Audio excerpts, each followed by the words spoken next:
Bonsoir les amis, troisième émission du Monday Time Rugby ce soir.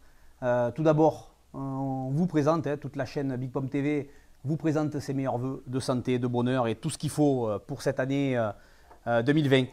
Cette émission va être exceptionnelle sur son format. Alors, premièrement parce que je me retrouve seul, quoique non, seul, non, il est à côté de moi, Karim. Non, mais alors je suis seul animateur ce soir. Karim n'a pas digéré la défaite dans le derby. Il se retrouve avec une gastro-carabinée, on l'embrasse. Pas trop quand même, on garde-la. Voilà.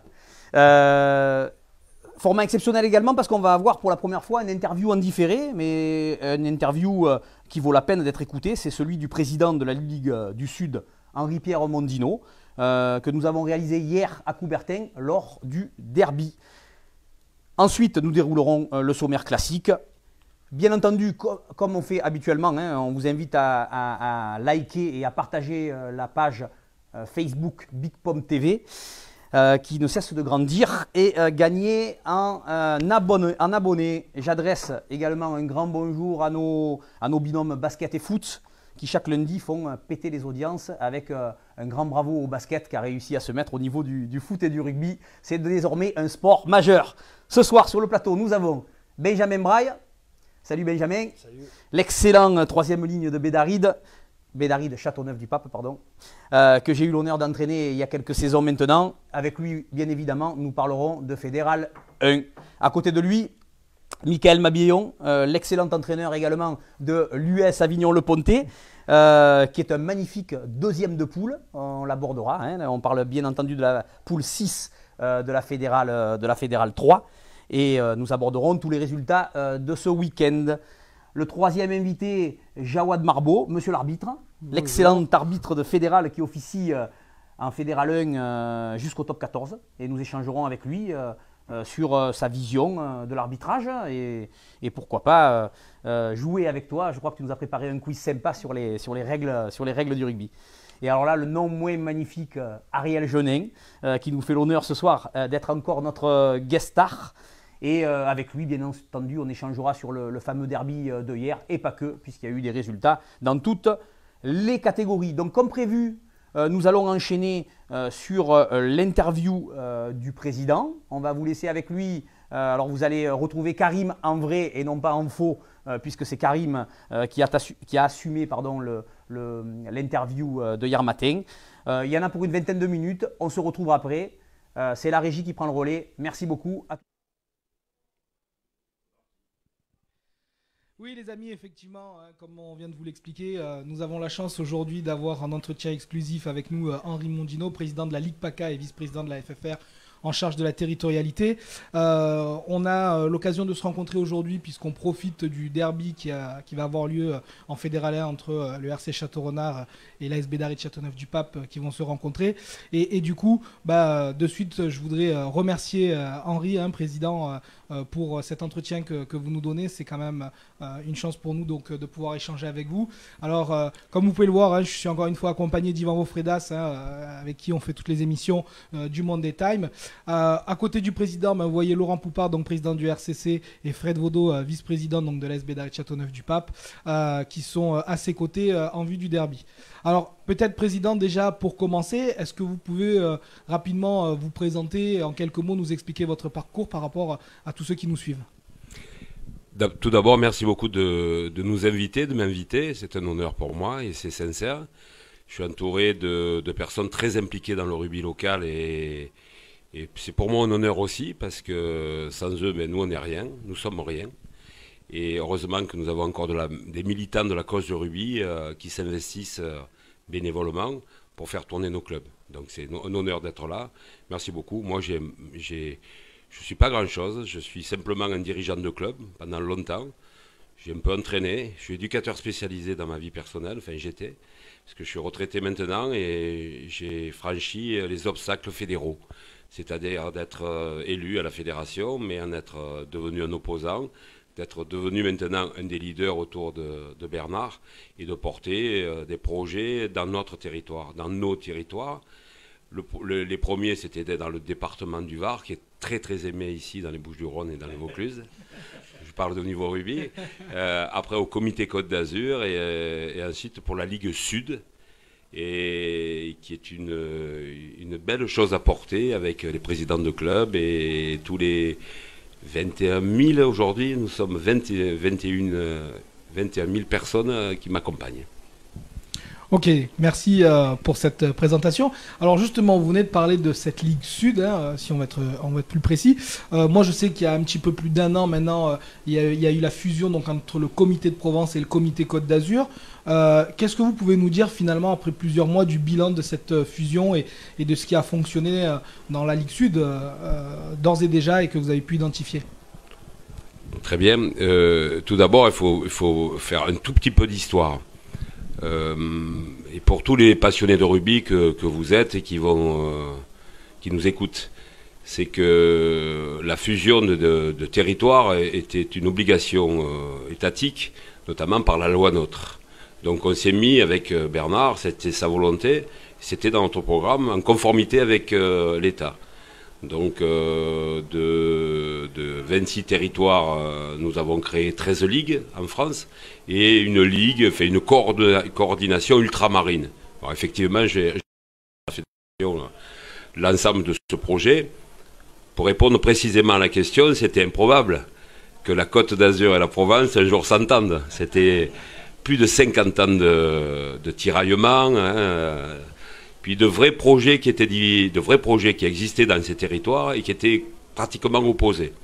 Avec un Toulon qui était leader et qui était un peu le jalousé, il y avait des clubs ici de fédéral qui étaient plutôt toujours à la pointe et qui ont porté des vrais projets. Je dis de fédéral parce que j'inclus pas le Grand Avignon d'une certaine époque qui matchait avec Toulon et qui battait régulièrement Toulon. Mais bon, on avait une culture d'opposition. Donc ça a été un vrai dossier, ça a été un vrai management que de faire entendre, de faire s'entendre les gens, s'écouter les gens et de pratiquer ensemble. Alors ça n'a pas été facile, hein, pour être très très clair, parce qu'il y avait des visions qui étaient parfois complémentaires, mais des fois très différentes.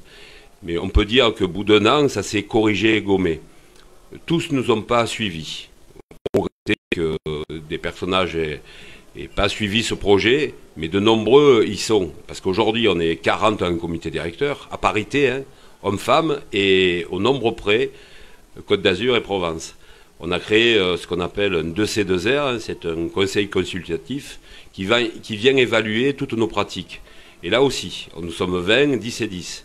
Et puis on a créé le comité local de coordination de la Coupe du Monde. Et on est reçu mais merveilleusement bien. Moi, samedi soir, j'étais à Valras. On va monter une opération autour de la Coupe du Monde avec les caves de Gigondas, de Châteauneuf. Après, on était il y a 15 jours, 3 semaines, à Châteauneuf et à Béda. On est ici. Saint-Rémy va devenir la ville leader des 9 sites qui vont accueillir la Coupe du Monde. Je ne sais pas si on s'en rend compte, c'est 450 000 étrangers qui vont se poser entre Marignane et Nice pour venir voir 9 matchs à Marseille et à Nice. Mais on n'oublie pas qu'ici, on se rapproche de Saint-Étienne et de Lyon.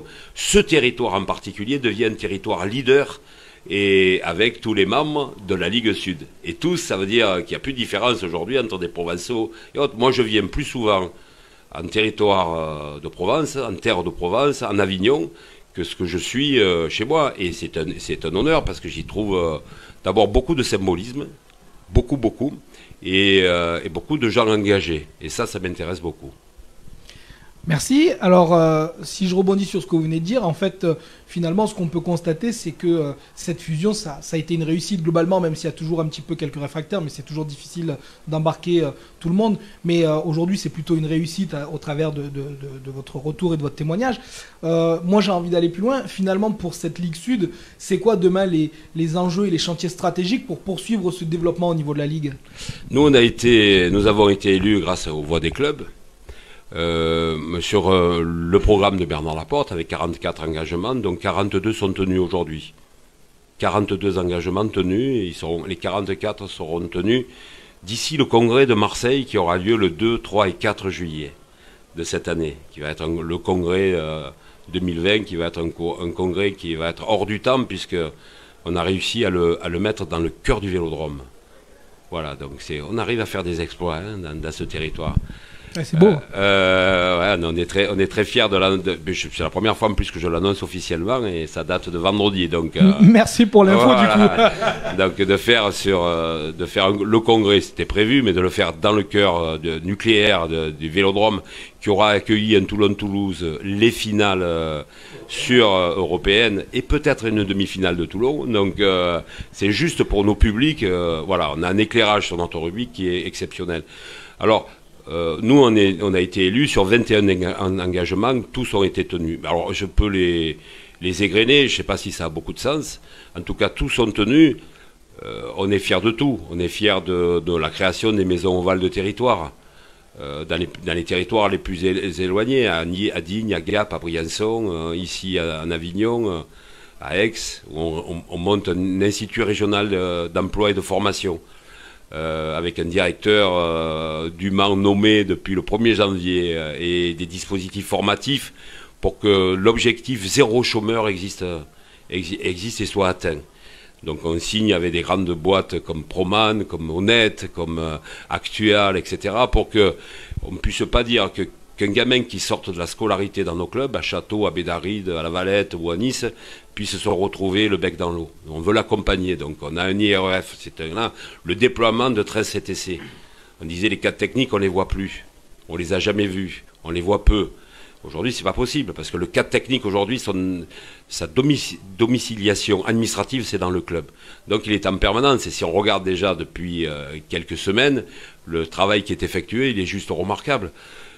On va parler d'un sujet sensible, mais c'est un objectif qui est atteint, puisque le 4 septembre, on va ouvrir. Alors, le président Poupard est un président très actif, le président Lelièvre, de l'autre côté, aussi très actif. Tout le monde veut l'académie du Vaucluse dans son club. Et moi, je dois expliquer à tous mes camarades que l'académie, elle est d'abord pour les enfants que nous accompagnons. À moins de 14, à moins de 15, à moins de 16 pour les garçons, mais pour les filles et pour les arbitres. Donc on a commencé à réfléchir plus que ça, puisqu'on rencontre le recteur, on va rencontrer le DAZEN, et qu'on va ouvrir quelque part, on ne sait pas où. C'est pour ça j'ai essayé moi, mon plus gros combat aujourd'hui, c'est de lutter contre les fantasmes des gens. Voilà. Et d'être dans la réalité. On va ouvrir pour les lycéens, pour les collégiens de ce territoire, une académie. Ça veut dire qu'un gamin, il ne va plus à Vannes. Si, il a le droit d'aller à Vannes, à Grenoble, à Montpellier, à Toulouse, à Toulon, à Nice. Mais en tout cas, il aura une académie au plus proche de son territoire. Et ça, c'est essentiel parce qu'une académie, ça veut dire que pendant 4 ans, je suis accompagné, 3 ans, 2 ans parfois. Mais surtout, derrière, je crée des centres de formation dans des clubs qui sont au plus haut niveau. Si je fais la photographie ici, c'est Château d'un côté, qui est au sud, et Béda de l'autre. Et de créer des centres de formation, alors qui ont une appellation un peu particulière, on ne va pas rentrer dans les détails, mais ça veut dire que j'ai moins de 12 ans, j'ai moins de 10 ans, je sais que jusqu'à moins de 20, moins de 21, si je n'atteins pas le très très haut niveau, je peux avoir une super formation dans mon territoire au plus proche de chez moi. Ça, c'est juste extraordinaire. Ouais, et là, bien évidemment, que tous ces objectifs sont atteints. Après, on a un budget qui est sain, où on dégage peu de bénéfices, mais on a 0 perte, avec une augmentation d'une masse salariale qui est conséquente, parce qu'on est passé de 4 copains à 30. On disait de nous qu'on allait licencier des gens. 0 licenciement. Au contraire. Et de l'embauche. Et 15 embauches. Et des gens à plein temps, en CDI, avec des parcours formatifs qui sont tous cadres. Hein. Donc on a embauché des cadres, on n'a pas embauché des gens qui seront là. Et on aide surtout les clubs et les comités départementaux à aller vers l'embauche, s'ils en ont les moyens, et nous on les accompagne énormément. On a monté une task force dans ce sens. C'est un fort développement du territoire, j'ai envie de dire, finalement, avec tout ce que vous venez d'égrener. 2020, la Ligue Sud, c'est un peu the place to be, quoi, hein, entre le congrès qui arrive, les projets par rapport à la Coupe du Monde, ce que vous venez d'évoquer. Donc, c'est positif. Et puis, notamment le développement de l'académie, puisque je sais qu'effectivement, globalement, sur ce territoire-là, c'est un projet qui est attendu depuis le Nord Vaucluse et jusqu'à la limite Bouches-du-Rhône, effectivement, puisqu'après plus bas il y a Aix, il y a Toulon, donc c'est effectivement quelque chose d'attendu sur le territoire, c'est important, ça va répondre à une attente forte. Alors moi j'ai envie d'aller plus loin, j'ai envie de vous poser une autre question, Président. Vous nous avez parlé donc de ces enjeux et de ces chantiers stratégiques. Est-ce qu'il y a d'autres projets majeurs que la Ligue Sud va porter aujourd'hui sur le territoire ? En ce sens, ça serait suffisant. Et je pense que vous avez raison de dire qu'aujourd'hui, les joueurs vont jouer avec une température, sous une température proche de 20 degrés. Donc, c'est vraiment la place où il faut être. Hein, et être nulle part ailleurs. Nice qui s'en Narbonne, un derby aujourd'hui de grande qualité dans un stade plein. Je crois que notre rugby amateur va vraiment très très très bien. En plus, la locomotive a l'air d'être lancée comme un TGV, que ça soit sur l'Europe ou autre. Alors, nous, ce qui nous anime le plus, c'est réussir la Coupe du Monde en 2023 dans notre territoire. C'est une vraie animation parce que le président Laporte a mis en place une commission qui s'appelle l'Héritage, qui est présidée par Jean-Pierre Rive, qui est aussi un Varois, puisqu'il habite à Grimaud et qui ne repart plus aux États-Unis. Donc nous, on était très très fiers qu'il reste chez nous le plus longtemps possible. On aura à gérer une enveloppe budgétaire qui va être conséquente. Et celle-là, on la gère avec la région, les départements et les villes pour rénover tous nos stades. On ne va pas changer les pelouses synthétiques, on va rénover le stade. Peut-être qu'ici, c'est mettre un éclairage pour qu'on puisse jouer en nocturne le plus souvent possible. Ailleurs, c'est mettre des stages en sécurité, c'est avoir de l'emploi de qualité encore, mais dans les clubs. C'est-à-dire que nous, la Ligue, c'est fait, quoi. Nous, la Ligue, on va porter des projets pour les clubs. On appelle ça des projets d'orientation stratégique. Nous rendons les projets des départements pour le 30 mars. Chaque département de la Ligue Sud aura son projet d'orientation stratégique. C'est unique, ça n'a jamais existé. Voilà, évalué dans du quantitatif, du sommatif, on essaie de valider le charisme que porte là, parce qu'il y a des clubs aujourd'hui qui sont en train de mourir, parce qu'il y a des départements qui étaient un peu branque-ballants, ça ne va plus exister.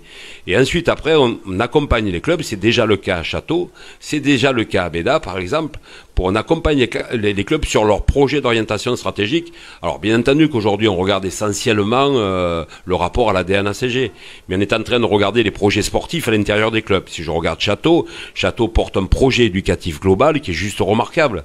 Je vous rappelle que Château a été élu avec l'Île-sur-Sorgue les 2 meilleurs projets de cohésion sociale de France. Hein. De France, c'est pas un arrangement entre copains, entre la Ligue, parce que je les trouve sympas. Non, c'est une commission nationale qui a donné ce label.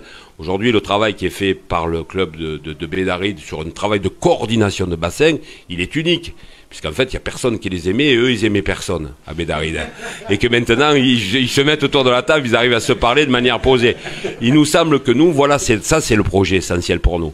Nous, ce dont on rêve, c'est être champion du monde en 2023 et que j'ai d'orientation stratégique évaluable pour la décennie. C'est pour ça que le 24, nous, on ne rentre pas en campagne. On ne rentre pas en campagne. Nous, on continue à atteindre nos objectifs step by step. Puisque la place, elle était to be tout à l'heure. Voilà, tranquillement. Et c'est programmé. C'est-à-dire que le 1er juillet, nous aurons en main 90 projets départementaux. Le 1er septembre, on les met au travail. Ça veut dire mettre au travail, c'est des consultants qui existent dans votre territoire, hein, qui accompagnent les clubs pour réussir le projet d'orientation stratégique. Il y a des clubs qui vont aller très très vite. Quand il y a des managers qui sont à la tête des entreprises et qui sont dans la performance, ça va aller plus trop vite. Mais nous, on veut que cela aille vite, mais si le club de 4e série ou le club féminin va pas aussi vite, ça va faire des décalages. Donc on va accompagner, c'est la force de notre task force d'accompagner. On était à Vaison, là, un club qui est en souffrance. Mais on a mis autant de pouvoir, de volonté, de saveur à Vaison que ce qu'on le mettra demain à Château et à Béda.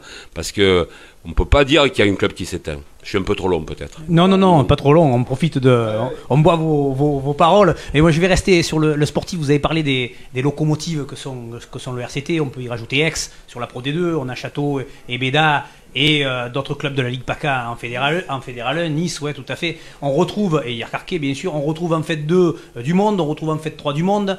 Est-ce que vous êtes content sur les résultats sportifs des locomotives, on va dire? Et on n'a pas abordé l'aspect féminine. Est-ce que c'est quelque chose qui va être porté par le territoire également? Parce qu'on voit que le public y adhère complètement à ce rugby féminin qui fait du monde en visibilité. Hein. Voilà, c'est un 3 en 1, hein, la question. Exactement, moi j'en pose qu'une. L'idée, c'est qu'on a regardé par le prisme, non pas de la DNACG, mais de l'accompagnement financier des clubs. C'était ce qui nous paraissait, parce que certains partaient de très très loin avec des vrais soucis, quoi, qui auraient pu les autoriser à déposer réellement un bilan. Et nous, ça, on l'a refusé. Donc on accompagne les clubs pour les structurer financièrement, pour qu'ils soient dans les clous devant la DNACG demain. Aujourd'hui, on est parti, mais de loin, mais vraiment de très très loin, avec des trous abyssaux. Le plus important d'un club que vous avez cité, le trou était de 2,5 millions. Voilà, donc il a fallu tout restructurer, à la fois des comptes de résultats, des bilans, et puis restructurer des trésoreries, parce que les lois, les règlements nous l'imposent, et tant mieux. Donc ça a été notre objectif majeur. On est accompagné, on est la seule ligue qui avait signé avec les URSSAF, et là on va signer avec les impôts. Donc ça veut dire qu'on est rentré dans les clous. Et plutôt que d'être dans un travail à subir la répression, on est plutôt dans la prévention avec eux. Et les représentants que j'ai autour de moi étaient au lancement de la convention de l'URSSAF. C'est-à-dire qu'on a un langage constructif. Alors maintenant, sur la question sportive, effectivement, nous, on est plutôt passionnés, mais l'un va avec l'autre. Parce que nous avons vu des projets qui ont été construits sportivement, en oubliant le pilier fondamental qui est celui de la structuration, de la gouvernance économique, financière et administrative du club. Et là, on a vu ces trous abyssaux apparaître. On ne les veut plus. Donc là, on est rassuré de ce côté. Et le travail de la formation dans les clubs est très structuré. Et donc moi, j'en suis très heureux. Ça veut dire qu'un gamin qui a moins de 17 ou a moins de 19, un vrai moins de 18, il peut jouer en Fédéral 1 ou en Fédéral 2 dans 2 ans, dans 3 ans. Alors Toulon nous montre l'exemple, Aix nous montre l'exemple aussi, parce qu'ils ont des espoirs qui sont quand même finalistes l'année dernière. Il y a un travail dans la formation à Aix qui est remarquable. À Nice, en ouvrant l'académie, c'est pareil. Et Avignon, ça va devenir... Alors Avignon, dans le Vaucluse, il faut que je fasse attention, parce que moi je dis Avignon, parce que pour moi c'est le Vaucluse. Mais dans ce pays, en terre de Provence, en tout cas, ça va être le même chose. Donc passons par la formation pour atteindre des objectifs de haut niveau. Ce qui n'empêchera pas des copains de trouver le soleil plus chaud ici qu'à Lille et qui viennent nous rejoindre sur des projets sportifs. Ceux-là, ils ont le droit. Nous, on est pour le mouvement perpétuel, pour que nos gamins aussi aillent voir comment le soleil puisse briller aussi ailleurs. Après, quant aux féminines, on est ceux qui développent le plus. Voilà. Donc, on a d'abord découvert des richesses qu'on ne connaissait pas. Moi, le club de Miramas féminin, c'est juste remarquable ce qu'ils font, les filles de Nove. Donc nous, d'abord, on a lié nos rugby féminins, c'était le cas l'année dernière, puisqu'il y avait les finales féminines en même temps que les garçons. C'est un peu unique, sur le même jour, le même week-end, le même soir. Donc cette année, ça va être pareil. On est sur le développement à fond la caisse. Puis l'arrivée d'Olivier Lièvremont, le seul entraîneur qui a battu, avec ses féminines nationales, qui a battu les All Blacks, ça donne une saveur autour des féminines qui est là. Alors après, c'est un engagement de l'État, de répondre à une commande de l'État sur du rugby féminin et du rugby féminin santé. Je vous rappelle que les rugby's existent au stade phocéen, qu'on les ouvre avec le club du Pradet, qu'on va les ouvrir sur le club de Saint-Laurent-du-Var. Donc, on est plutôt en avance, ouais. Merci beaucoup, Président, pour tous ces messages et toutes ces informations. Je voudrais juste terminer en vous posant moi une dernière question. Est-ce que vous avez d'autres initiatives remarquables que vous souhaitez évoquer aujourd'hui au niveau de la Ligue Sud ou peut-être aussi à travers votre regard en tant que vice-président de la FFR en charge de la territorialité? La plus grande des richesses, et je ne fais pas de politique, je vous dis, j'ai besoin de rien. J'ai besoin peut-être de l'amour comme nous tous, on a besoin d'être reconnu et avoir de l'amour de la part des clubs. La plus grosse pépite que nous avons, la plus grande pépite, le plus gros joyau que nous avons dans cette ligue, c'est les clubs. Et je vous dis, j'ai besoin de rien. Il y a des initiatives qui sont méconnues encore, donc votre travail est extraordinaire. Et surtout, ne lâchez pas, continuez à le faire, parce que si on fait des focus sur ce qui existe comme projet structurant dans les clubs, c'est la richesse de ce territoire. On a tout le temps dit, c'est le comité Côte d'Azur, c'est le comité de Provence, c'est complètement faux. La richesse, c'est les initiatives qui sont dans les clubs. Et moi, je suis sur les fesses de voir ce qui se passe. J'étais à Gardanne sur un rugby santé avec des petits obèses. Vous pensez bien, avec la tête que j'ai, que ça me parle beaucoup. Mais il faut un travail qui est remarquable. Il n'y a personne qui le sait. Il faut aller voir ces gens-là parce que dans ces petits-là, d'abord, on sauve des vies. Ce qui me paraît, pour moi, c'est l'essentiel. On sauve des vies, on crée des citoyens et on va créer des sportifs. Voilà, donc qu'on voit du Miramas, du Gardanne, du Stade phocéen, qu'on le voit de partout. Les projets sociaux qui sont menés par Chantal Allègre ici, c'est... Bon, quand j'ai découvert ça il y a 2 ans, j'étais sur les fesses. Je pensais que la vérité, elle était qu'au Rugby Club Toulonnais. Et non, elle était aussi à Château, quoi. Voilà, et c'est ça notre joyau. Merci beaucoup Président pour nous avoir accordé cet entretien exclusif et puis d'avoir partagé avec nous tous ces échanges, notamment sur le bilan et puis les projets, les enjeux pour la Ligue Sud. Les amis, on va poursuivre l'émission donc Monday Time avec nos autres sujets. Vous avez vu, le Président avait beaucoup de choses à nous dire. Merci encore une fois. Merci, on ne manquera pas de vous solliciter à nouveau parce que je pense que vous avez beaucoup de choses à nous dire. Il y a la Coupe du Monde 2023 qui arrive, on va avoir les finales de Coupe d'Europe à Marseille. Merci encore, Président. À bientôt, les amis. Merci beaucoup. Très bien. Interview avec un message entendu, transmis. Ariel, un message clair, ambitieux et agréable à écouter, non? Oui, bonsoir. Avant toute chose, oui, clair et ambitieux. Je crois que le président Laporte ainsi que le président Mondino ont clairement défini les objectifs. Ça me rend enthousiaste, honnêtement, quand j'entends parler que dans notre région, Saint-Rémy va devenir un petit peu la plateforme pour la Coupe du Monde 2023. Quand j'entends que nos futurs enfants et sortis de la formation et qui seront en difficulté pour être accompagnés, quand j'entends que certaines structures pourront être améliorées dans tous les stades de notre département et de notre région, je crois que c'est une bonne chose pour le rugby, pour la promotion du rugby. Donc moi je suis très fier que Bernard Laporte ait mis ça en place et que bien sûr il soit accompagné par le président Mondino. Très bien, merci beaucoup Ariel. Nous allons enchaîner, puisque c'est le moment, avec les résultats de Fédéral 1 et notre invité Benjamin Braille. Alors la Fédéral 1 sur ce week-end, c'est Aubenas qui gagne 27-13 contre Nîmes. C'est hier Carquet qui gagne 30-3 contre Céré. Narbonne qui perd à la maison 16-22 contre Nice, même s'il y a une réclamation en cours sur le nombre de joueurs qui étaient pendant à la fin surtout. Hein. Peut-être qu'on en parlera tout à l'heure avec l'arbitre, je ne sais pas, mais dans tous les cas il y a une réclamation. Et puis il y a le derby de hier qui a vu la victoire de Bédari de Châteauneuf 23-20 avec un drop de Renou à quelques minutes de la fin du match qui ont cloué les espoirs château-renardais.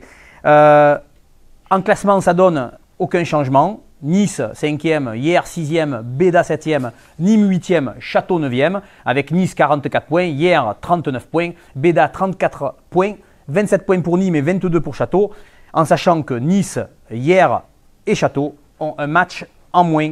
Ce week-end, on aura Nice-hier, un beau derby qui va être très important pour leur classement.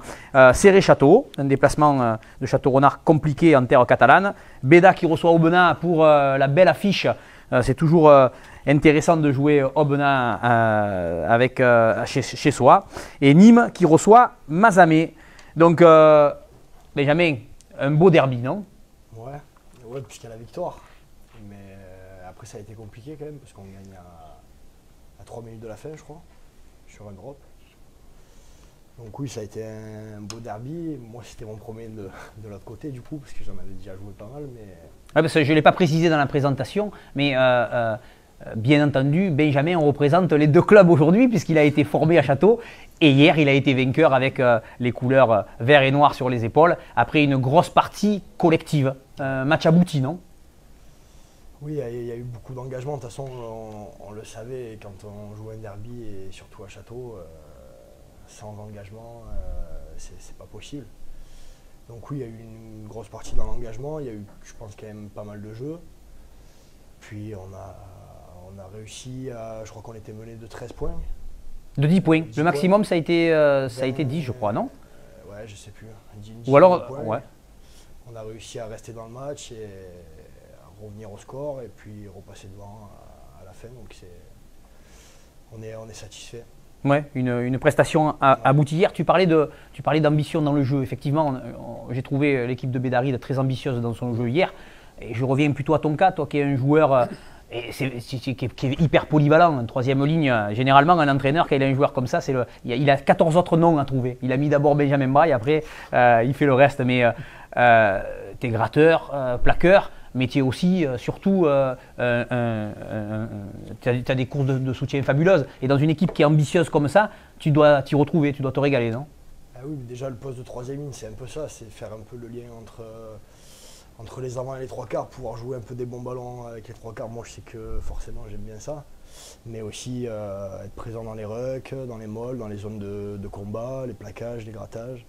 Donc c'est sûr qu'avec une équipe comme Bédaride où on a, je pense, un bon pack, vraiment un très bon pack, on est solide devant. Puis on a aussi une ligne de trois quarts qui est exceptionnelle. Enfin, quand on a une charnière comme Lombartex, on va en parler, Chabar, on va en parler. Matanavou au centre, Damiani qui s'est fait mal, mais bon à l'arrière. Voilà, ouais, peut-être avant d'enchaîner sur la charnière et la question que j'avais à poser à Michael, donne-nous d'ores et déjà des nouvelles de Lucas Damiani qui avait fait un match aller extraordinaire, un début de match retour très bon. Et malheureusement, sur un appui perdu, sur une glissade, on se retrouve avec une fracture tibia-péroné, c'est ça? Non, il s'est cassé la cheville, la malléole. D'accord. Je crois que c'est fracture de la malléole et là le péroné qui a cassé aussi. D'accord.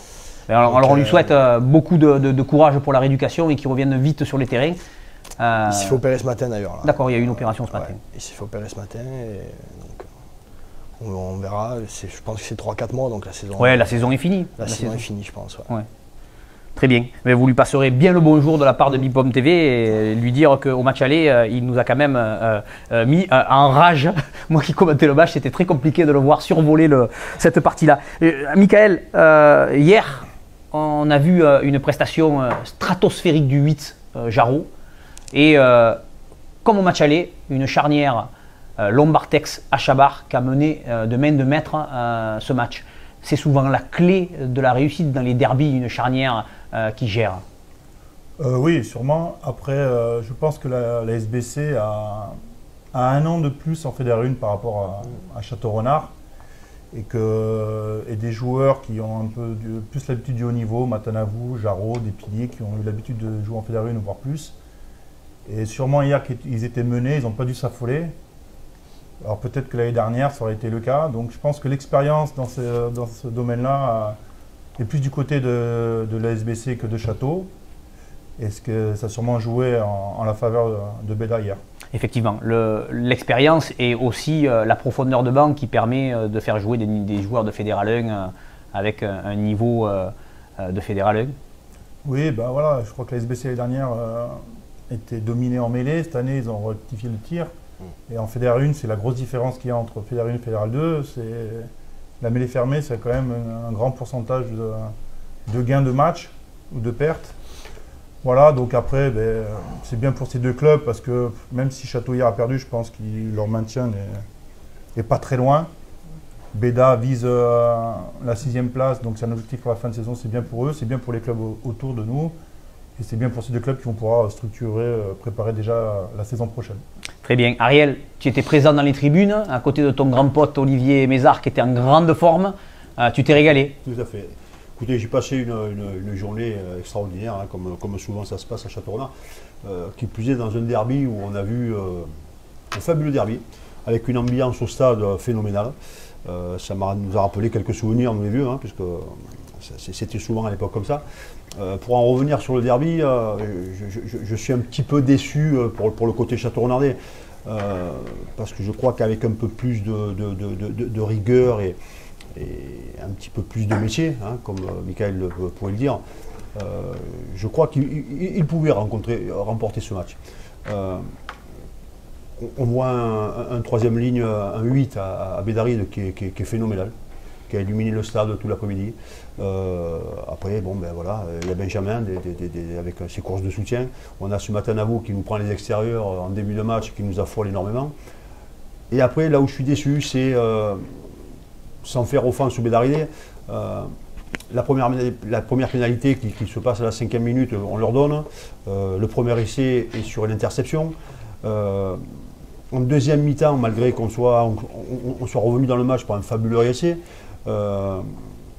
on amène le deuxième essai Bédaridé sur une faute de main dans le propre 22, puisque le petit Jean-Marie Monnier fait un en avant sur notre propre mêlée. Donc si vous voulez, c'est ce qui me fait regretter un petit peu le score. Et ce qui me met en colère pour terminer, et là je vais être méchant envers les Château-Renardais, c'est qu'à la 78e minute, le numéro 10 qui a fait un match extraordinaire dans sa gestion nous renvoie dans nos 22 et on est à 23-20, c'est-à-dire que le compteur s'arrête à 40 minutes quand le 10 de chez Château-Renardais récupère le ballon et on ne se pose plus la question pourquoi ça ne relance pas. Voilà. Je crois que quand on est joueur de rugby, on doit avoir un peu d'ambition et qui plus est, je peux vous le dire parce que je l'ai été pendant 20 ans, à Château-Renard, c'est une terre où pour gagner, il faut être fort. Donc je félicite les Bédaridais. Et je trouve qu'il a manqué un petit peu d'ambition parce que ça méritait de relancer ce ballon. Même si c'était très compliqué parce que c'était en fin de match, des essais du bout du monde, comme on les appelait, il y en a eu sur tous les terrains de France et pourquoi pas Château-Renard. Très bien, Ariel. On a vu effectivement une équipe de Bédaride bonne dans tous les domaines de jeu. Jawad, tu arbitres souvent des matchs de Fédéral 1 depuis le début de l'année. Tu étais d'ailleurs à Mazamet-Bourgoin, je crois, ce week-end. Il y a un niveau qui est intéressant à regarder. Moi, personnellement, hier, dans les tribunes, je me suis bardé. Effectivement, tous les week-ends, j'officie en Fédéral 1 et le niveau ne cesse de monter. Alors, j'entame ma 6e année en Fédéral 1 au centre et je vois chaque année le niveau qui s'élève. D'autant plus que maintenant, il y a des joueurs qui viennent alimenter le championnat fédéral 1, des joueurs de top 14, de Pro D2. Et donc tout ça mène forcément à un niveau de jeu plus élevé, plus rapide, plus dense. Et voilà. Et donc nous, arbitres, du coup, on est obligé de s'adapter et de performer aussi, s'entraîner comme les joueurs, du coup. Très bien, merci beaucoup. On va finir à la Fédéral 1 avec Benjamin. Michael en a parlé, il y a hier Carquet qui est juste au-dessus, c'est la sixième place. Ça va être compliqué d'aller les chercher, mais clairement, pour en avoir discuté avec le staff, il y a cette ambition d'aller les embêter jusqu'au bout. Et c'est quoi la suite après de Béda, sportivement parlant? Ouais, bien sûr, quand on voit que le 5e c'est Bourgoin, je crois, 6e hier. Non, pardon, Nice, hier et Béda. Ouais, donc ils sont à combien de points hier? 10 points, je crois, 12 points. Et ouais, hier, ils sont à 5 points au-dessus de vous, 34 points et vous et hier 39. Oui, donc on sait que ça va être compliqué, mais après là. Sauf qu'ils ont un match de moins. Voilà. À ce moment de la saison, on ne peut pas se dire. On est 7e, on a le maintien qui est quasiment assuré. Donc on va essayer de prendre le plus de points possible pour essayer d'accrocher la 6e place, mais on sait très bien qu'elle va être quand même très compliquée. Il faudrait peut-être que hier fasse un ou deux faux pas et que nous… C'est ce qu'on disait hier à l'antenne avec Karim, ça dépendra plus du faux pas de hier, ouais, que de l'exploit de Bédaride. Nous, il faudrait qu'on arrive à gagner pratiquement tous nos prochains matchs en étant lucide, en se disant qu'on perdra à Narbonne et sûrement à Bourg-en-Bresse. Mais bon, il faudra quand même gagner Aubenas à la maison, Nîmes à la maison, il faudrait aller gagner à Serré, aller gagner à Mazamet. Il vous reste de beaux matchs au verre d'eau et il vous reste surtout un match qui intéresse le Rugby Club Château-Renardais, c'est ce fameux match à Mazamet où ça serait très intéressant que vous arriviez à gagner. C'est sûr. On en parlera à Philippe Laborde dans la semaine pour vous préparer au combat. Mais merci beaucoup pour ton intervention. En tout cas, je le redis, on s'est vraiment régalé dans les tribunes hier. On a vu une équipe ambitieuse. On va enchaîner sur la poule de Fédéral 3, la poule 6, où on retrouve de nombreux clubs, pour ne pas dire tous, hein, puisque c'est de la Ligue Sud. Il y a eu 2 matchs nuls, ce qui n'est pas toujours courant en rugby. 21-21 entre Monaco et Aix, 27-27 entre Lille et Valréas. Cavaillon qui a gagné 46-17 à Uzès. Aubagne 37-29 contre Sifour. Les Angles qui est allé gagner à Draguignan, qui était 2e juste avant le match, on en reparlera tout à l'heure. Et Avignon-le-Pontet qui a gagné 33-12 contre le Mourillon. Donc là on se retrouve avec premier les Angles, 11 matchs. Et 2e l'US Pontet-Avignon avec 42 points et 11 matchs. Ensuite derrière Draguignan, Cavaillon, Aix, Aubagne, Lille, Valréas. Puis Monaco, Sifour, le Mourillon et Uzès qui complètent le tableau. Michael, une très belle victoire hier, en tout cas comptablement. Un très très beau début de saison. Si on enlève ce faux pas à domicile lors de la 6e journée contre les Angles, tout pour être satisfait pour un coach. Ah oui, complètement. Ouais, le classement est bien pour nous pour l'instant, parce que la poule elle est très homogène. Alors il y a des beaux matchs en Fédéral 1, mais il y a des beaux matchs aussi en Fédéral 3, parce que le niveau monte en Fédéral 1, mais monte aussi en Fédéral 3. J'ai vu l'année dernière, par rapport à cette année, c'est vrai que c'est un peu le jour et la nuit. Donc il y a 4 places, et je pense qu'on est 6-7 équipes à jouer un peu les places qualificatives. Et oui, bon après oui, nous on a perdu une fois contre les Angles sur le gong. Et derrière, on perd à Draguignan avec le point de bonus défensif. Après, sinon, on a fait ce qu'il fallait en début de saison, match à l'extérieur. Et ça fait un bon mois qu'on est très régulier et on construit bien nos matchs. Donc, c'est positif. D'accord, très bien. Tu peux nous dire un peu plus sur les points forts de ton effectif et sur la façon dont vit le groupe, ce qui est certainement très important en Fédéral 3. Ouais, nous avec mon collègue Ludo Zani, l'entraîneur qui entraîne avec moi, c'est vrai que la vie de groupe est très importante dans le rugby. Et nous, il vit très bien. Et le recrutement a été fait aussi en fonction de mecs qu'on a recrutés, puisqu'il y avait des connexions avec les entraîneurs, avec les dirigeants, et aussi la qualité rugbystique. Non, le groupe vit très bien, que ce soit une et B. Donc, ça fait une grosse part. Fédéral 3, ça va, ça ne se prend pas plus la tête que ça en fait. Et on a des joueurs, on a un groupe assez large et qui a envie de se régaler ensemble et de vivre des belles aventures. D'accord. Cette aventure, elle est programmée dans le temps. Il y a des objectifs sportifs qui ont été rattachés à cette aventure en disant on recrute lui parce qu'on a l'ambition de monter un cran au-dessus. Monter, pour l'instant, l'objectif début de saison, c'était de jouer une qualif, des phases finales. Je crois que le club, ça fait le club de l'Avignon-le-Pontet, ça fait plus de 6 ans qu'il n'a pas fait de phase finale. Donc les dirigeants ont remis un peu, les nouveaux dirigeants depuis 3 ans, Frédéric Soudaval et Christophe Gasperi, ont remis un peu le club à flot. Et là, ça retravaille un peu sereinement. L'objectif début de saison, c'est la qualif. Après, D'accord. Après, en phase finale, advienne que pourra. Oui, après, voilà. Après, on sait très bien aussi que c'est pareil que quand on monte de Fédéral 2 à faire une. La poule de Fédéral 2 du Sud-Est, elle est très épaisse. Quand on voit qu'il y a la Valette, la Seine, quand on voit qu'un club comme Tricastin va peut-être descendre. Après, il faut être armé pour monter. Donc voilà, l'année dernière, les hommes, ils ont fait l'aller-retour. Donc déjà, régalons-nous sur des phases finales si on peut les faire. Et après, on avisera. D'accord, très bien. Donc ça répond à ma question suivante. Je me posais la question si on allait voir les Angles, le Pontet l'année prochaine en Fédéral 2. Mais avant cela, il y a la rencontre du 1er mars, je crois, que tu dois préparer de manière un peu particulière ou pas? Cette défaite, elle doit rester en travers à domicile. Sur le coup, la défaite, oui, parce qu'il y a eu c'était un derby, c'était un vrai derby du Grand Avignon. Après, c'était la physionomie du match quand on perd sur le gong. Ça fait toujours râler. Après, il y a d'autres matchs très importants qui sont avant. Déjà, on va à Aix ce week-end. En termes de défaites, on est deuxième, on n'a que 2 défaites. Quand on voit un club comme Cavaillon qui a 4 ou 5 défaites, mais qui est à 7 points de nous, voilà, c'est très serré, on a des déplacements compliqués. C'est très serré jusqu'au 7e en fait.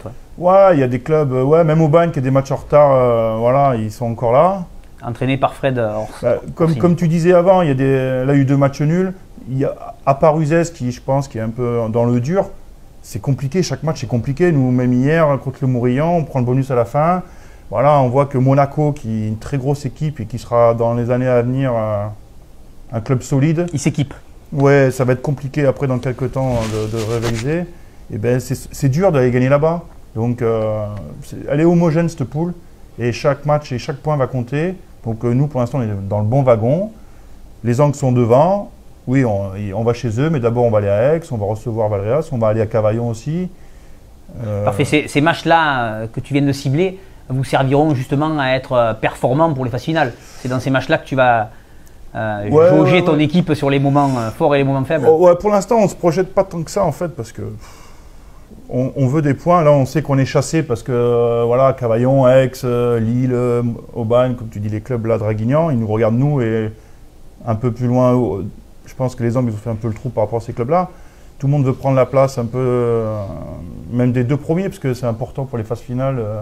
Les 2 premiers reçoivent le match retour, donc il y a un petit avantage.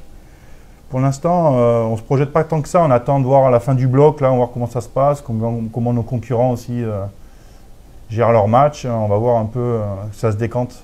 On est qu'au début du match retour, donc. Mais pour l'instant, c'est que du positif. Il y a une bonne dynamique au club. Tout le monde travaille sereinement. Ah ben super, très bien. Ben merci beaucoup pour ce point sur la Fédérale 3. On aura l'occasion tout au long de l'année de suivre tes résultats, puisque c'est un peu le principe même de l'émission. Tous les premiers lundis du mois, quand on fait notre émission rugby, on revient sur les scores des équipes qui sont passées. Et on a déjà eu l'Île-sur-Sorgue ici, et on a eu les Angles. Maintenant on a le Pontet. On devrait avoir Aubagne dans pas trop longtemps, et on se fera un plaisir de vous suivre, y compris pendant les phases finales. On va faire un petit focus sur la poule honneur, puisqu'on avait reçu les équipes d'Arles et les équipes de Novérague juste avant la trêve. Et il y avait le match ce week-end en terre arlésienne entre Arles et Eraguenov. Une victoire éclatante des poulains de Jacques Mastrantuono et de Marc Traverso qui caracolent en tête. 43-12, 7 essais à 2. On les félicite. Et finalement, le Big Pomme TV porte chance aux équipes qui viennent nous voir. Alors là, on va passer au troisième invité. C'est un peu particulier parce qu'aujourd'hui, on a un coach, un joueur et un arbitre. Donc c'est rare de voir tout ce monde-là autour de la même table. Eh bien, Big Pomme TV l'a fait. On reçoit Jawad Marbo qui va nous expliquer son parcours et qui aujourd'hui officie, comme je l'ai dit en introduction, en Fédéral 1 en arbitre central, mais aussi en top 14. Alors on ne dit plus, tu m'as corrigé, on ne dit plus arbitre de touche. Alors effectivement, on dit arbitre assistant en Pro D2. En Pro D2 et numéro 4 et numéro 5 en top 14 et en Coupe d'Europe. D'accord. Avant d'arriver là, tu peux nous expliquer ton parcours, voilà, comment on devient arbitre de Pro D2, de top 14 et même je crois des matchs de Coupe d'Europe. Hein. Ouais, numéro 4, numéro 5. Effectivement, alors moi j'ai joué, avant d'être arbitre j'étais joueur et j'ai joué on va dire la majeure partie de ma carrière à Sorgue.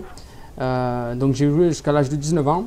Et ensuite, j'ai eu un accident, alors rien à voir avec le rugby, un accident qui a fait que c'était un petit peu compliqué pour moi de continuer à jouer. Et j'ai la chance, c'est que mon père était un arbitre. Et du coup, c'est lui qui m'a un petit peu mis le pied à l'étrier et m'a fait découvrir finalement l'arbitrage. Donc il m'a amené à une réunion, puis ça m'a plu, et puis après un terrain, il m'a accompagné, et puis finalement j'ai pris goût.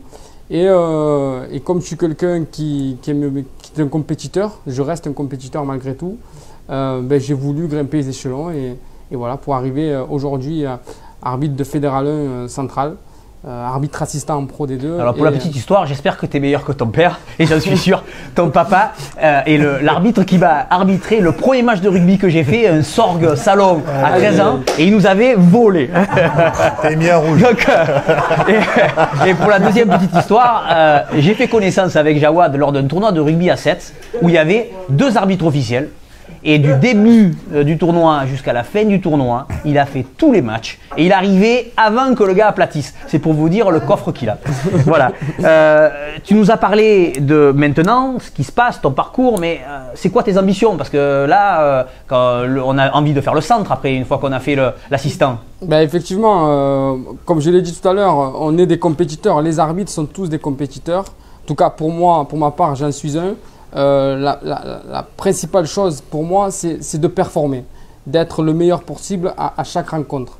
Après, bien sûr, si demain on me propose la place d'arbitre central en Pro D2, je la prendrai avec grand plaisir. Mais aujourd'hui, je regarde mes performances et c'est les performances qui parleront. Parce que la vérité, autant pour un joueur, mais pour un arbitre, elle est sur le terrain.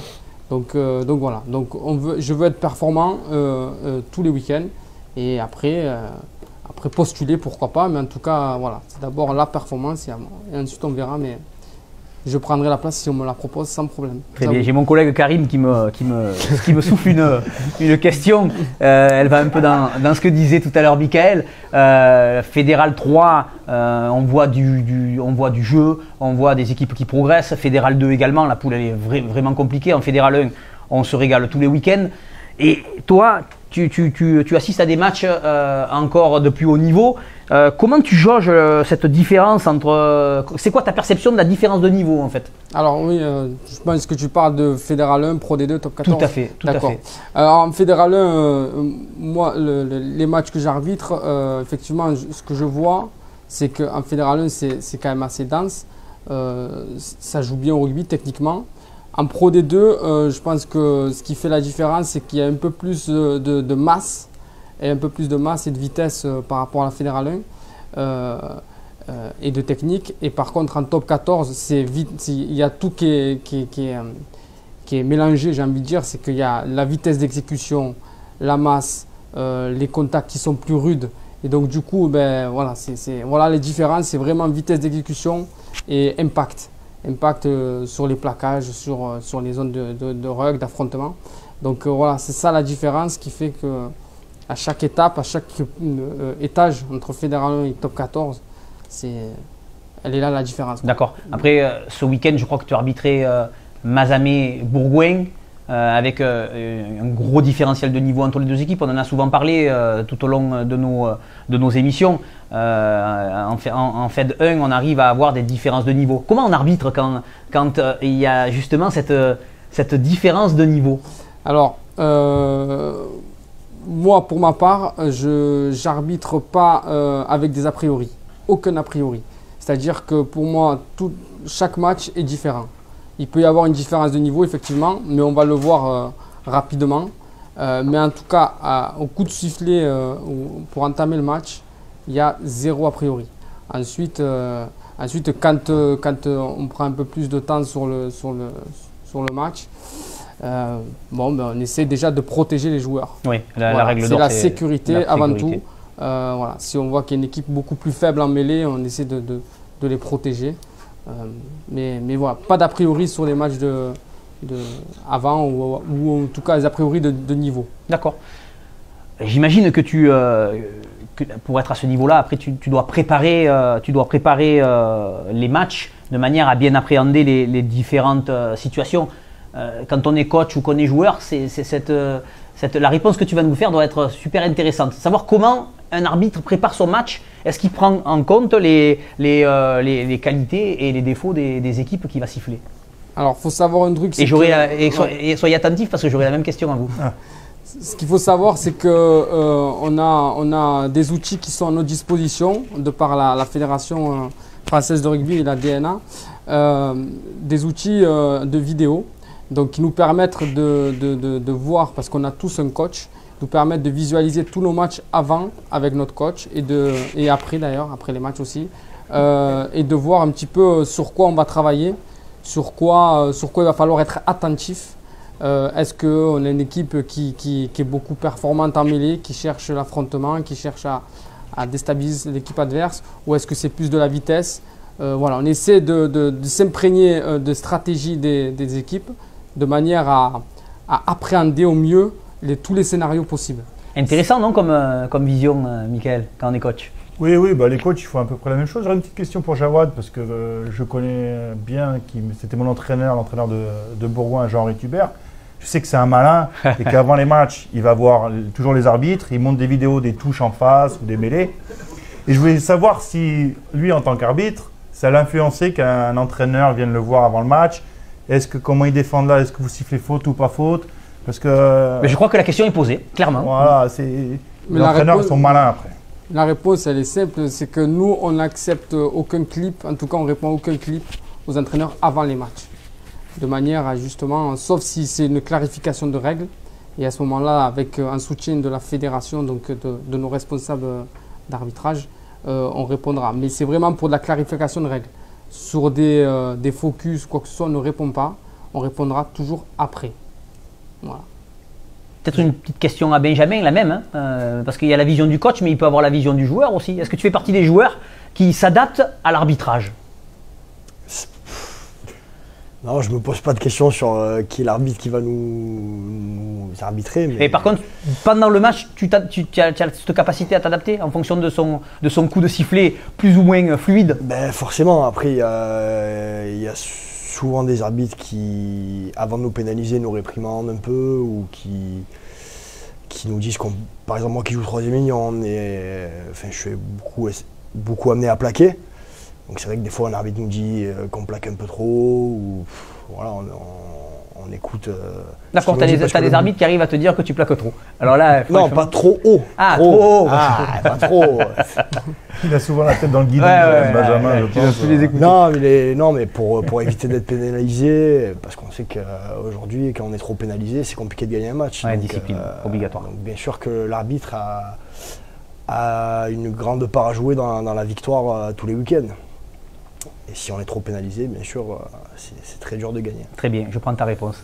Ariel, ça a vachement évolué l'arbitrage. J'ai une question à Jawad qui me trottait par la tête. Tout à l'heure, tu faisais allusion à notre ami Olivier Mézard à Vieux-Connet, avec qui on a partagé de grands moments hier, mais par le passé. Jawad, j'ai eu la chance de jouer contre Olivier Mézard.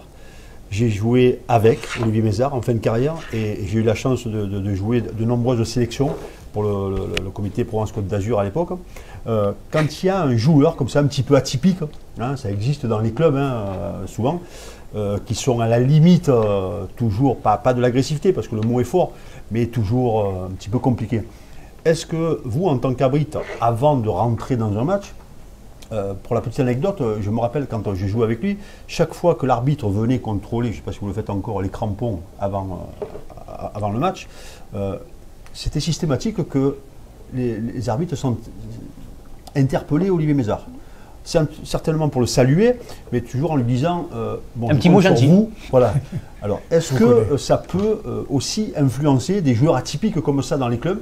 Est-ce que ça peut orienter, on veut dire, un arbitrage ou non, quoi? Alors, moi, je vais parler de mon cas, parce que je ne vais pas parler de tous les arbitres. Ouais. Moi, je parle de moi.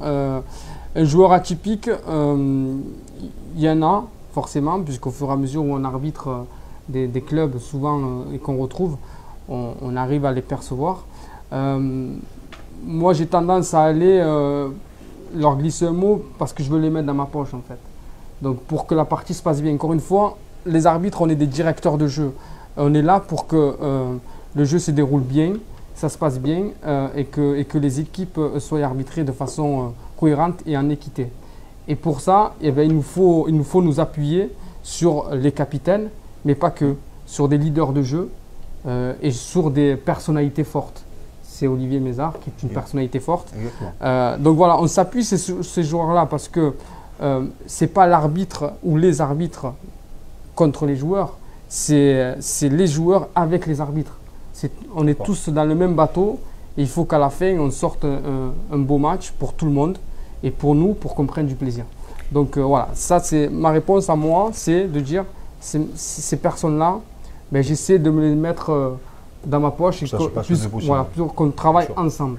Et finalement, ta réponse répond à la question que j'allais te poser, mais le triptyque entraîneur, joueur et arbitre, finalement, il est fait pour s'entendre. Tout à fait, tout à fait. D'ailleurs, on communique beaucoup. Maintenant, ça a beaucoup évolué. Après chaque match, on débriefe avec les entraîneurs et avec les leaders de jeu qui nous donnent leur ressenti, on leur donne le nôtre.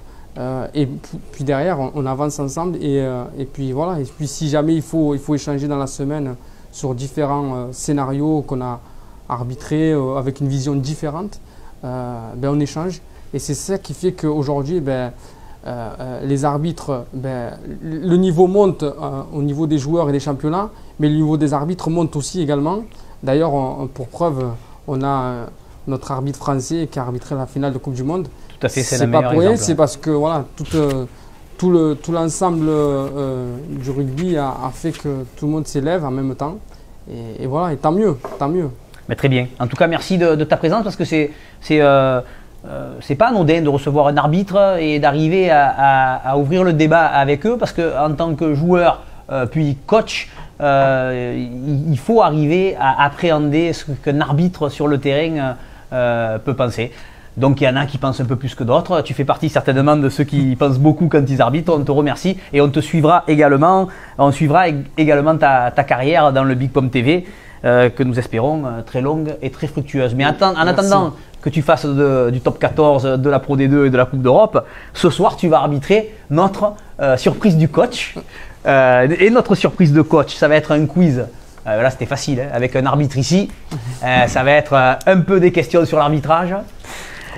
Et un peu des questions, puisqu'on a eu l'actualité avec le président Mondino, un peu sur la Ligue du Sud également.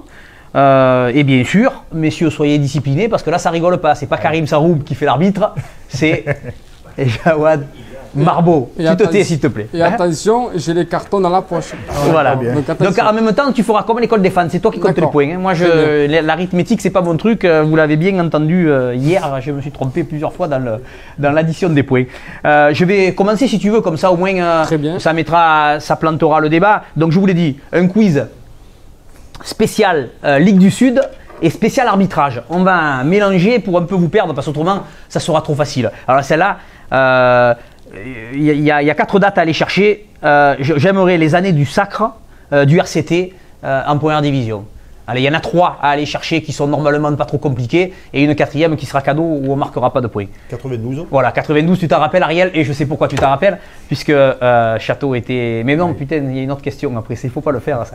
Non, 92 effectivement, c'est Toulon. Pardon pour le putain, mais si j'ai envie de le dire, je le dis 2 fois. Putain, ça fait 3. Hein, donc 92, Toulon, ouais. 2012 non. Ah, j'étais pas loin. Non, 2012. D'après, 2012, non. Ouais. Wilkinson, c'était quand? C'était 2011 non. C'était contre qui avait Wilkinson alors? Et c'est peut-être en disant l'équipe, ça va te permettre de trouver l'année. C'était contre Castres. Ah oui, ils ont perdu contre Castres. Non, ils ont gagné. Non, ils avaient gagné contre Castres. Le drop du gauche, du droit. C'est 2 ans après, c'est 2014. C'est 2014. Ça commence. Et vous, et Ariel, tu as le droit de répondre aussi, mais tu as répondu, il a déjà un point. Il a déjà un point. Moi, celui-là, on le donne à personne alors. Même pas un demi à Michael, presque à 2. Pas loin. Ah. Une mauvaise réponse, ça va venir ici, je pense. Après c'est vrai qu'on est plus vieux, nous, mais il y en a un qui a marqué nos mémoires, hein, le premier après-guerre de Toulon, après une finale magnifique. Si je vous donne un petit... Non, elle est perdue. Je vais peut-être vous donner un petit indice, ne pape. Non, ouais, contre le Racing. exactement.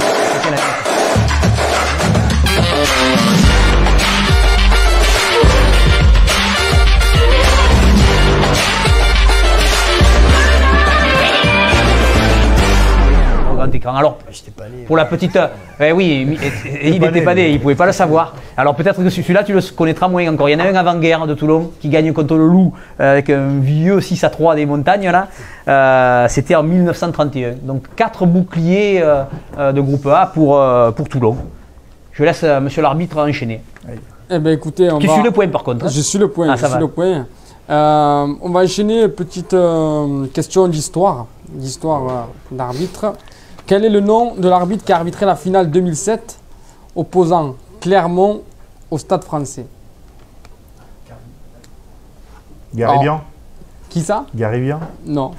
Ça c'est l'arbitre du foot, ça. Oui. Et tu t'es fait Ah, avoir. merde, c'est ce que Je je suis connais pas. supporter de l'OL aussi, désolé.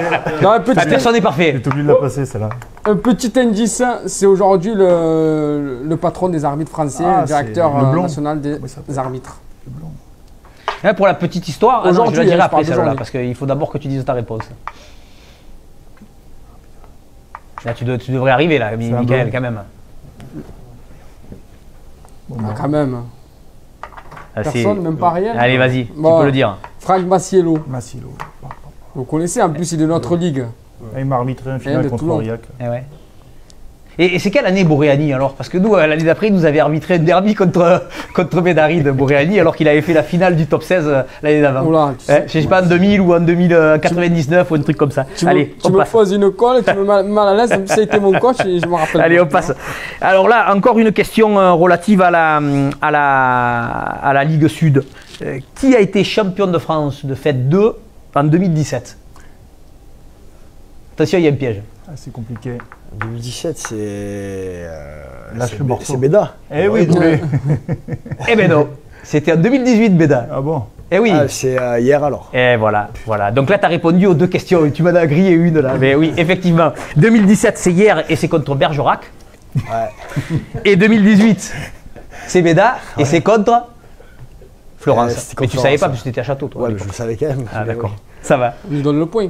Ouais, là, tu peux Oui, lui donner. on lui allez. donne le point. Ah, tu peux lui donner. Tu lui donnes un demi-point. Ah. Catastrophe.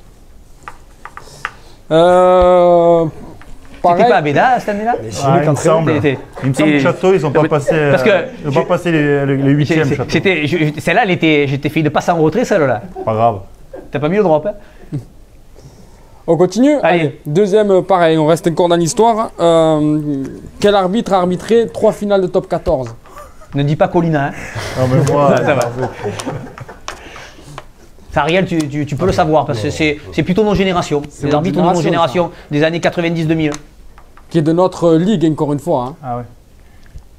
Ouais, le nom m'échappe. Il était de Aix. C'est ça. Ouais, bah, Alors, un demi-point alors, parce qu'il Ah a ouais, quand pas même loin, trouvé ouais, putain. Didier Méné. Méné, C'est ça, c'est Didier Méné qui. Mais on lui donne le demi-point parce qu'il a. je m'accroche. 3 finales du top 14, c'est pas mal. Hein. Allez, moi j'en ai une. Alors, quelle équipe, toujours Ligue Sud, hein, a été championne de France de 3e division en 86 et a été championne de France, alors l'élite amateur ou Fed 1, hein, en 2003. C'était en 2003-2004, la saison 2003-2004, donc c'était en 2004, 2015 et 2018. Un beau palmarès. Le parc. C'est exactement. C'est le parc. Le parc, effectivement, d'abord en 86, ça s'appelait Ex-Rugby Club et c'était André Dupuis, le fameux Dédé, qui était entraîneur pour sa première saison, champion de France. Après, on a l'année 2003-2004 et c'était le parc. En 2015, c'était le parc et c'était sous le commandement de Christian Labitte. Et puis en 2018, c'était Provence Rugby avec Pézery, l'actuel entraîneur de Narbonne, et Fraser. Pardon. Donc là, on lui donne le point. oui, un point, bien sûr. Parc, Provence Rugby, en tout cas c'est ex. C'est Pour ex. ceux qui n'auraient pas compris qui c'était. À toi, je te laisse Allez, continuer. allez. Et tu en Dernière- feras 2, comme ça. Ah, allez, c'est parti. Dernière question historique. Qui a été élu meilleur arbitre français en 2015, 2018 et 2019? Alors là, si vous ne trouvez pas, il y a un problème. Hein. Tu leur as fait aussi Garcès. une passe en retrait là. Eh, voilà, parfait. Bravo. Parfait. Bravo. On voit la différence entre les Jérôme coachs et les Garcès. joueurs. Ouais, là, je monte en puissance. En fait, je commençais là. Et qui, entre autres, a fait la finale de la Coupe du Monde 2019. Je viens d'en parler tout à l'heure. Allez, je te laisse poser des Allez. questions un peu plus pièges. Allez, un peu plus. On va rentrer un petit peu dans le règlement. Ariel, Ça, il on joue a ou des pas? coachs. Parce que c'est une question. Non, mais, Non, vous savez, les arbitres. Dès qu'on à dépasse l'époque, les années 90, c'est on fini ou parlait pas? pas, ils nous intéressaient pas de nos arbitres à l'époque. Hein, c'est- Ariel, l'arbitre, il entendait qu'un truc, c'était le coup de sifflet du départ. Et c'était fini. Après, et le coup de sifflet de la fin. Après, le reste, ça ne l'intéressait pas du tout. Tout à fait. Une question un petit peu de règles, de règlement. On va voir s'ils sont au point. Un joueur peut-il être hors jeu dans un but? Non. Non? Non. Non, ça va, ils sont bons. Hein. Ils sont bons. Hein. Les 3 marquent un Très- point. Là. Très bien. Hein, je pense Effectivement, que les 3 peuvent non. marquer un point. Parce que Dès c'est lors- pas une voilà. épreuve de rapidité. Dès lors que nous sommes dans l'embut, il n'y a plus de ligne de hors-jeu, donc il n'y a pas d'hors-jeu. Très bien. On l'a pas dit, mais celui qui gagne ce soir, on tire au sort le nom. C'est un voyage au Mexique pendant 3 semaines. Donc, pas vrai, Karim. tu en refais une? Allez, encore Allez. une. Allez, c'est parti. Parce que moi, la mienne, elle est trop facile. Encore question règlement. Pour créer un mall, il faut au minimum 2, 3 ou 4 joueurs. 3. Pour toi, c'est 3. Je dirais 3. Pour Mika, c'est 3. 2 pour Ariel. Ouais, je dirais 2 aussi. 2 aussi. Ouais. D'accord. Bon, ben en fait, c'est Michael qui a raison. Ouais, c'est le coach, 3. c'est normal. Hein. Ah là là. Aïe, aïe, aïe. Mais jamais, toi qui es joueur, non, tu dois le savoir. En plus, tu joues devant. Mais ouais, mais je connais Bon. pas bien toutes les règles. Il a le mérite d'être franc. On lui Bon. demande pas. de- Je vais quand même Par préciser. contre, ça serait peut-être intéressant que tu ailles intervenir auprès des joueurs de Bédaride et de Château, justement, pour expliquer ces règles-là. Ça se fait pas dans Alors, aider si- les clubs Si. Tous les arbitres, tous les clubs ont forcément un arbitre du club et il doit intervenir en début de saison, même pendant la saison. Et cet arbitre qui est dans le club, est-ce qu'il connaît toutes les règles? C'est important. Je veux pas, de toute façon, je me fâcherai plus avec les arbitres. Je joue Comment plus. c'est pas, Yvan? Bien sûr, tous les arbitres connaissent les règles, en tout cas. Bon, allez, on en fait une Y facile, a pas de c'est moi qui souci. le prends. Après, comme ça, je te laisserai Attends, finir. je finis juste sur la réponse du MOL parce que c'est Ah donné oui, 3 pardon, joueurs. donne les mais- explications. mais Donne il les faut quand même explications, dire ce effectivement. que c'est. Pour moi, c'était très clair, mais bon, vas-y, je Oui, te laisse mais expliquer. un MOL se crée dès lors que nous avons un joueur porteur du ballon, un joueur partenaire avec son partenaire et un joueur adversaire. Tous les 3 debout sur leurs pieds. C'est impératif pour créer le moelle. Voilà. Tu le sauras, Benjamin. Ouais. C'est bon? Tu compteras. Eh bien, dans le même ordre d'idée, la suivante, elle est pas mal, elle me plaît bien. Tu veux que je la pose? Vas-y, prends. Allez, combien de joueurs au minimum peut-on mettre dans un alignement? Au minimum. Minimum. Ouais, Tu comptes pas le talon. ah, dans l'alignement on parle. Hein. On parle dans l'alignement. 3. 3, ouais. Moi, je dirais 3. Ouais. Et alors 1, 3, là tout le monde a perdu. Tout le monde a perdu. Parce que c'est 2, Mais le tu nombre comptes le minimum. Talon et Tu comptais le talon. Je sais pas, monsieur l'arbitre, on compte le talon ou pas? On compte le talon. Hein. Eh ben donc voilà. 2 avec le talon. Deux. Ouais. Ah, dans donc- l'alignement, ouais. Donc il a eu raison. Mais le talon, il est pas dans l'alignement. Mais pour moi, non. Ça fait partie de la touche, l'alignement fait partie de la touche, D'accord. réglementairement parlant. D'accord, ok, ouais. C'est bon? Pourquoi? Alors, tu donnes la suite, explique la règle. Mais il y a 2 joueurs minimum, mais le nombre maximum, 15. il n'y en a pas. Étant 15. fixé par l'équipe bénéficiant du lancer. Voilà. Maximum, Mais c'est 15. important de le dire, ça. Mais c'est à toi de le dire, c'est toi l'arbitre, c'est pas moi.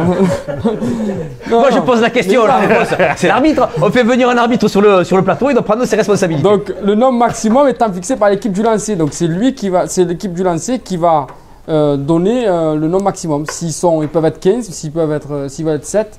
Les autres ne peuvent pas être plus, peuvent être moins, mais pas plus. Après, le minimum, c'est à 4 quand même, généralement. Moi, je parle au Mais niveau de la règle. c'est pas le minimum réglementaire. Non, Là, moi je veux dire, il n'y a aucune équipe qui fait un alignement en dessous de. moi, j'ai vu l'équipe de 4-5 Tchécoslovaquie le faire une fois, mais ils n'ont pas eu le ballon une fois pendant tout le tournoi. Puis le passe, Ça, c'est- t'es 2 en fait. Quand tu, Ah quand oui, tu joues la l'as touche joué, rapide, toi, quand tu l'as tu joué. as 2. Tout à fait. Tout à fait. Très bien, on voit encore l'œil du coach. Hein. Je m'accroche. Allez, moi j'en ai une très facile. Quelle est l'équipe qui a fait le doublé? Parce que tout à l'heure on parlait de 92-94 en groupe B. Ouais, je C'est m'abstiens. Château. Hein? Je m'abstiens. Tu t'abstiens? C'est Château. Eh ouais. La première contre Oyonnax à Romans et le deuxième, c'était Ariel Saint-Paul-les-Dax, non? Pour les Dax, Hein? à côté de Toulouse. À Colomiers. Colomiers. Très bien. Alors là, il peut marquer des points, mais c'est normal. Tu étais né là. Non. Je suis né entre les deux. D'accord. 93. D'accord, ben voilà. Tu es un enfant des 2 titres alors. D'une soirée. Voilà, tu es un enfant des 2 titres. Faudra qu'on voit avec ton père la date exacte de ta naissance et qu'on calcule 9 mois. Et peut-être que ça s'est fait sur le parvis de l'église à Château-Renard en 92. On demandera à M. Braille qui est dans l'assistance d'ailleurs et qu'on salue très fort. Allez, on revient à quelque chose de plus rudimentaire et de plus réglementaire. Monsieur Bien Marmot, sûr, on je vous laisse continue. finir Ah, sur une question qui est assez sympa. celle-là, elle est sympa. Ah ouais. On va dire qu'il y a 3 questions, mais voilà. Peut-on faire un arrêt de volée, donc Marc, sur coup d'envoi et de renvoi? Donc ballon au centre? Non. Non. Non. D'accord. Et est-ce qu'on peut le faire sur coup de renvoi au 22 mètres? Non plus. Non plus. D'accord. Ben en fait, oui. Voilà, c'est l'exception. Ah oui. C'était le petit piège, pardon. Sur coup d'envoi et de renvoi, donc ballon au centre, on n'acceptera pas les arrêts de volée. Par contre, sur coup de renvoi au 22 mètres, on acceptera les arrêts de volée. Mais ça arrive jamais. Il faut qu'il traverse. Ouais, hein. si tu as un gros coup de tatane. Ouais, mais s'il le tape fort, Tout à fait. il va l'envoyer. Enfin, Mais en tout cas, réglementairement parlant, ouais, dans c'est le possible. tu peux, ouais. Voilà. Et notre petit truc. Vas-y, je t'en prie. Le marque est-il accordé si le ballon touche un poteau ou la barre transversale avant d'être réceptionné? Non. Le ballon, voilà. J'ai un ballon tapé, ça touche le poteau, ça rebondit, mais avant qu'il touche le sol, tu as quelqu'un qui vient qui fait un marque. Est-ce que nous, arbitres, on doit accepter l'arrêt de volée? Je dirais non. Non? Ouais, non. Eh ben oui. Ah bah voilà. Fini sur Donc, une mauvaise note. Voilà. hein. Donc, si on fait le total, j'imagine que Michael il doit être devant, même s'il a il a fait des erreurs, mais comme les autres, ils en ont fait encore plus. Je pense là, qu'il tu doit vois, pas être loin de la vérité. Par contre, on va demander quand même à Karim également qui est devant son écran, si on a fait des erreurs dans l'interprétation de la règle, de nous envoyer des petits messages et Jawad il vous fera un plaisir de vous répondre en donnant le numéro de l'article du règlement. Hein, très bien. En tout cas, merci beaucoup pour avoir bossé à ma place. Ça, je te remercie. Parce que c'est quand même lui. Jawad, je ne sais pas si en 90, 91, 92, les règles étaient les mêmes. Non, ce n'était pas les mêmes. Donc j'ai gagné. Voilà. Elles ont évolué. Allez, ben, très bien. Merci beaucoup en tout cas, messieurs, d'avoir joué le jeu. C'est toujours un moment un peu ludique pour finir sur une touche sympathique. Donc c'est le moment des remerciements que nous devons faire à chaque fois et on va les faire très volontiers. En premier lieu au président Mondino qui nous a donné de son temps dimanche et vous avez pu voir l'interview en différé. On va dire merci à Benjamin, à Michael, à Jawad pour leur présence éclairée. Vous nous avez régalé en tout cas sur toutes les informations que vous nous avez données et puis une prestance lors de ce quiz exceptionnel. Là, j'en reviens pas. C'est le quiz de plus haut niveau depuis le début, je crois. Là, franchement. Et Arielou, alors là, toi, t'es notre guest star du jour. Alors au quiz, il a été nul comme d'habitude, mais rien que de le voir, vous prenez un maximum de générosité pleine gueule. Voilà.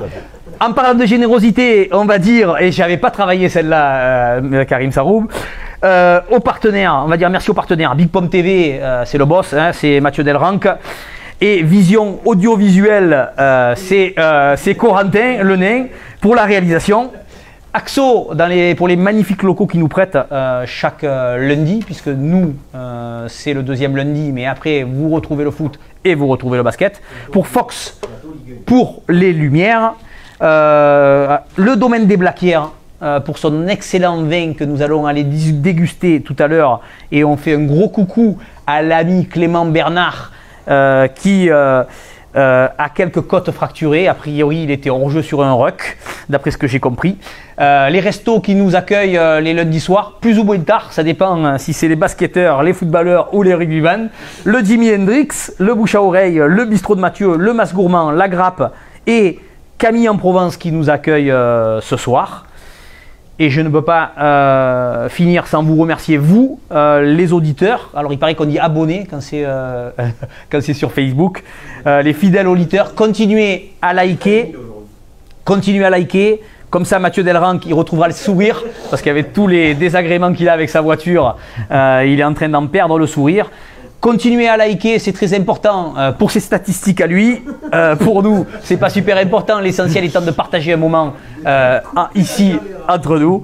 Je voudrais également remercier Olivier, Loïc, Rachid et Julien. Et on peut rajouter Corentin, les pieds nickelés de Big Pomme TV qui interviennent pour le basket et le foot. Un petit coucou parce qu'on oublie souvent à notre photographe, Franck Delabre, alias Christophe Canet. On souhaite également une bonne constipation à mon ami Karim, pour qu'il revienne vite sur le plateau. Merci beaucoup de nous avoir suivis, encore tous nos voeux et vive 2020 sur Big Pomme TV. C'était Gérard Roll qui faisait ça, j'ai la même taille et je le dis. Vive 2020 sur Big Pomme TV, à bientôt, à la prochaine, au revoir.